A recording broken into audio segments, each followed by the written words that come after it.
जय Hind my dear friend, welcome to my YouTube channel. तो आज पढ़ेंगे नाभिकीय विखंडन, नाभिकीय संलयन में अंतर स्पष्ट करें, जो एग्जाम के लिए बहुत ज्यादा इंपॉर्टेंट है। देख सकते हैं आप, छापा हुआ है।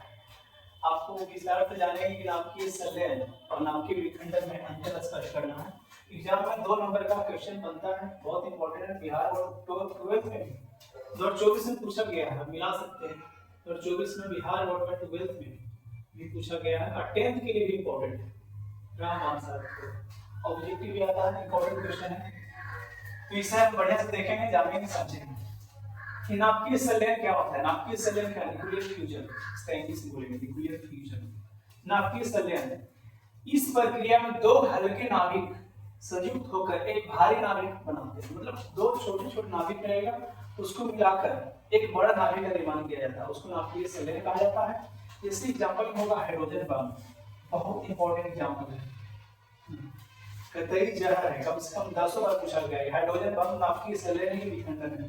हाइड्रोजन बम नाभिकीय संलयन है, इसलिए नाभिकीय विखंडन जो है, इस प्रक्रिया में एक भारी नाभिक 2 समान हल्के नाभिक में विभाजित हो जाता है। कहने का मतलब एक बड़ा नाभिक लेंगे, एक बड़ा नाभिक में न्यूट्रॉन का चोट लगाएंगे। न्यूट्रॉन का, जब न्यूट्रॉन का चोट लगाया जाता है, न्यूट्रॉन का चोट लगाया जाता है, तो 2 छोटे-छोटे नाभिक में विखंडित हो जाता है।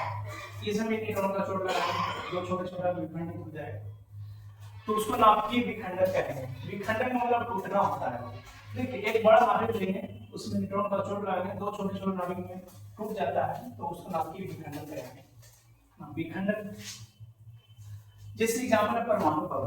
परमाणु बम नाभिकीय विखंडन का उदाहरण है, बहुत इंपॉर्टेंट है, एग्जाम में आता है, जो है छपेगा। दूसरा पॉइंट है, आपको विखंडन संलयन समझ में आ गया। तो दूसरा है, इसमें ऊर्जा अधिक मात्रा में होता है।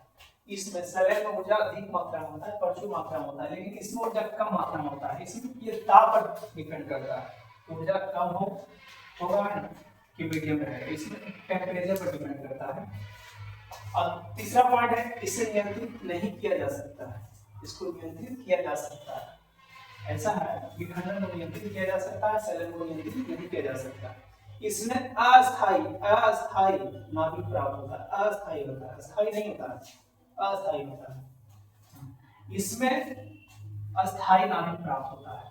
इंपॉर्टेंट पॉइंट, इसमें न्यूट्रॉन की आवश्यकता होती है, इसमें न्यूट्रॉन की आवश्यकता नहीं होती है। सॉरी, अभी बताया है, इसमें न्यूट्रॉन की आवश्यकता होती है, इसमें न्यूट्रॉन की आवश्यकता होती है, और इसमें न्यूट्रॉन की आवश्यकता नहीं होती है। इस क्रिया में लगभग 200 मेगा इलेक्ट्रॉन वोल्ट, इसका फुल फॉर्म होगा mega electron volt, mega electron volt, इसका फुल फॉर्म होगा। तो इसमें इस क्रिया में लगभग 200 मेगा इलेक्ट्रॉन वोल्ट ऊर्जा उत्पन्न होता है, और इस क्रिया में लगभग 24 मेगा इलेक्ट्रॉन वोल्ट उत्पन्न होता है। इसमें 200, इसमें ऊर्जा अधिक मात्रा में होता है, तो 200 इलेक्ट्रॉन वोल्ट उत्पन्न होगा। इसमें ना ऊर्जा कम मात्रा में होता है, इसमें कितना होगा? 24 मेगा इलेक्ट्रॉन उत्पन्न होगा। इस पर डिपेंड करता है। तो आपको नाभिकीय संलयन, नाभिकीय विखंडन में आप लोगों को अंतर आ गया होगा समझ में। और एग्जाम के बहुत इंपॉर्टेंट इसको है ना, नोट कर सकते हैं नाभिकीय संलयन, नाभिकीय विखंडन में। इसके बाद आपको बताते हैं कि नाभिक का जो वर्गीकरण होता है, किस तरह का होता है वर्गीकरण, इसे नोट करता है। स्टार्ट हो गया।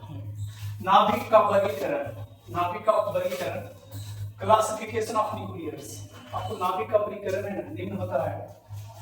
नाभिक का वर्गीकरण आपको केमिस्ट्री में भी यूज होगा, लिखिएगा। क्लासिफिकेशन ऑफ न्यूक्लियस, तो पहला आप लोग का है, पहला पॉइंट है समस्थानिक, बहुत इंपॉर्टेंट है, केमिस्ट्री के लिए नाम अनुसार होगा। समस्थानिक होगा आइसोटोप। समस्थानिक क्या है? समस्थानिक क्या है? जिस तत्व की परमाणु संख्या समान होता है, जिस तत्व की परमाणु संख्या समान होता है, परमाणु संख्या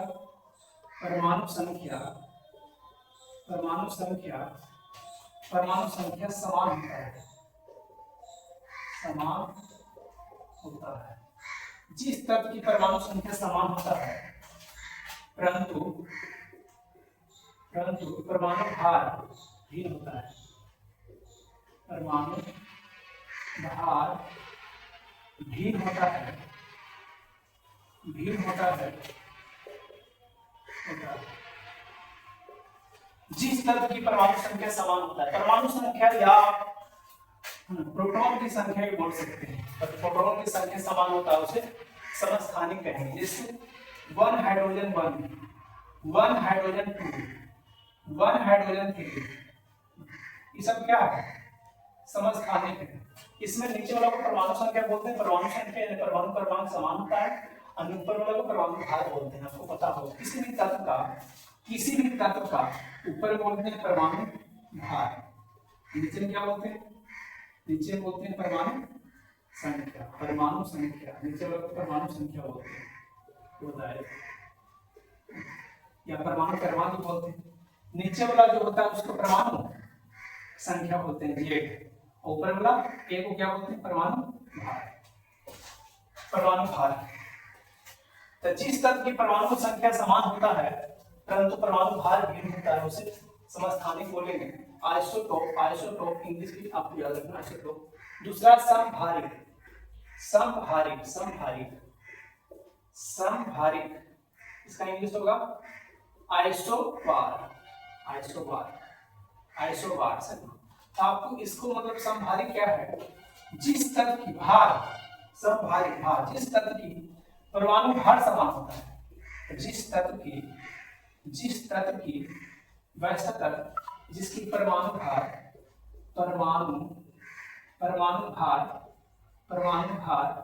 समान होता है, समान होता है, परमाणु भार समान होता है, जिस तत्व की परमाणु भार समान होता है परंतु परमाणु संख्या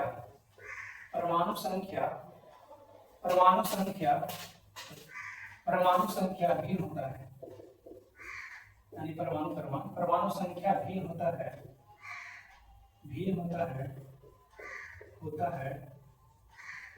है, उसे समभारिक कहा जाता है। उसे क्या कहा जाता है? उसे समभारिक कहा जाता है। जिस तत्व की परमाणु भार समान होता है, परमाणु भार यानी द्रव्यमान संख्या समान होता है परंतु परमाणु संख्या भिन्न होता है, परमाणु उसे क्या बोलेंगे? समभारिक, समभारिक। जैसे एग्जाम्पल हम आपको बताते हैं, एग्जाम्पल में जैसे आप लोग हो जाएगा आर्गन, मान लीजिए यहाँ 18 मांगते हैं, ऊपर 40 मांगते हैं, इससे आर्गन। पोटेशियम हम ऐसे मांगते हैं, 40 मांगते हैं। जैसे कैल्शियम 20 होता है, 40 मांगते हैं। तो ये ऊपर वाला को परमाणु भार भी बताना है, ऊपर वाला को परमाणु भार बोलते हैं, ऊपर वाला क्या बोलते हैं? परमाणु भार।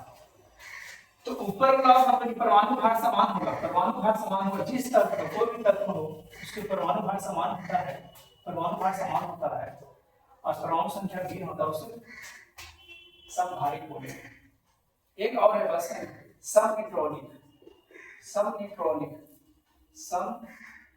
समन्यूट्रॉनिक। समन्यूट्रॉनिक में क्या है? समन्यूट्रॉनिक आइसोटोन्स, आइसोटोन्स, आइसोटोन्स, समन्यूट्रॉनिक। जिस तत्व की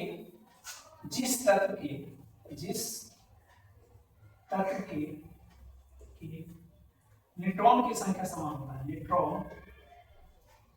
न्यूट्रॉन की संख्या समान होता है, जिस तत्व की न्यूट्रॉन की संख्या समान होता है परंतु परमाणु भार या परमाणु संख्या समान नहीं होता है उसे समन्यूट्रॉनिक कहा जाता है, समन्यूट्रॉनिक, समन्यूट्रॉनिक कहा जाता है। जैसे आपको होगा कार्बन 6, नाइट्रोजन का होता है 7, 15, ऑक्सीजन का होता है, ऑक्सीजन का 8, 16। आप कहेंगे कैसे होगा ये सबन्यूट्रॉनिक?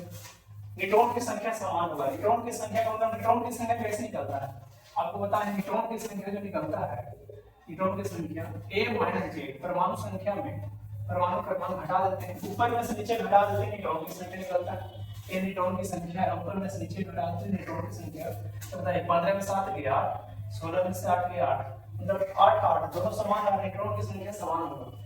जिस तत्व में न्यूट्रॉन की संख्या समान होगा, जिस तत्व में न्यूट्रॉन की संख्या समान होगा उसको बोलेंगे समइलेक्ट्रॉनिक जिस तत्व में न्यूट्रॉन की संख्या समान होगा परंतु परमाणु संख्या या परमाणु भार समान नहीं होगा उसको समइलेक्ट्रॉनिक कहा जाता है, आइसोटोनस कहा जाता है। तीनों पॉइंट नाभिक का वर्गीकरण है जो बहुत इंपॉर्टेंट वर्गीकरण आएगा इस टाइप का लिख सकते हैं। आपका ऑब्जेक्टिव भी क्वेश्चन बनता है बहुत इंपॉर्टेंट।